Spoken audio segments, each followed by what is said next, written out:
Getting scammed when buying land is one of the most common ways Kenyans are losing their money. Here are 5 common mistakes that Kenyans make when they are buying land. Number 1 is failing to actually visit the piece of land that you are buying, which then you are buying land in the area. This often happens to Kenyans who are living outside Kenya.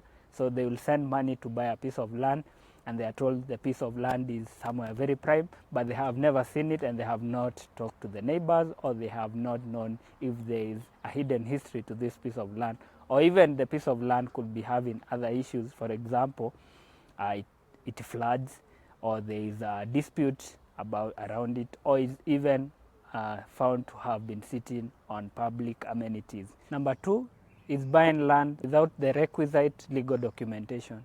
It's a common thing to find people who have been scammed after buying land that they knew did not have a title deed. For years, the common trick used to be that the allotment letters have been issued, and then the land is being sold at a lower than market rate, which then entices people to buy, even knowing that there is no title deed. The problem becomes, without the title deed, laying a legal claim becomes difficult, because the person who is selling the allotment letter could also be selling to multiple people, which brings an issue when the title deed is eventually issued. Number 3 is buying land without carrying out the due diligence. Well, you can do some of the basic things like visiting the piece of land and talking to the neighbors. The due diligence is you want to get a proper history of the land records by doing a search, and even getting a green card to see the past history of this piece of land.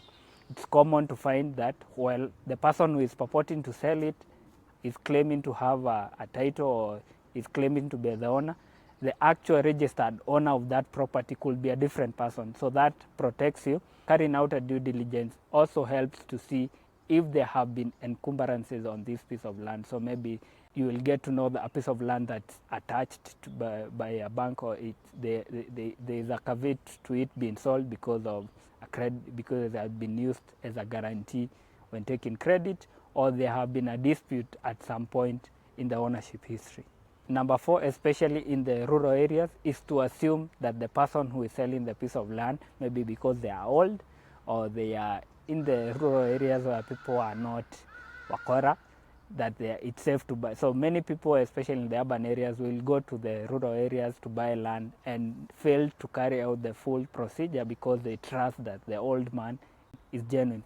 However, when it comes to land, as the history will show, as far back as the 60s and even in the 70s, people have been used to taking shortcuts, which then complicates Kenya's land sale process. So it's good to get a lawyer, even when you trust this person, to carry out the full due diligence. It does not just come as a scam where the old man outrightly cons you. It could also come with other liabilities. For example, ancestral land, or land where the man is married but does not disclose to the wife. So without spousal consent, then the process is stopped after you have already made some payments.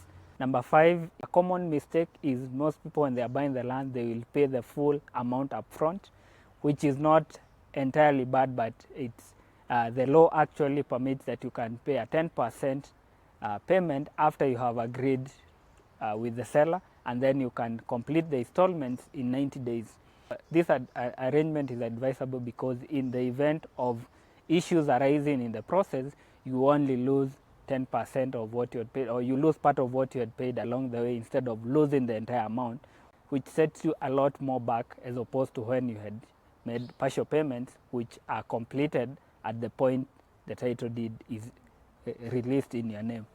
Some of the common issues that may not be foreseen is where as your legal team is doing the search, they realize that for example, in leasehold cases, the lease had already expired and the title was reverted back to the government. So it means the person who sold to you did not have the capacity to sell to you.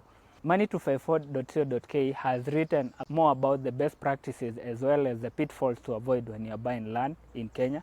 Click on the link provided to learn more.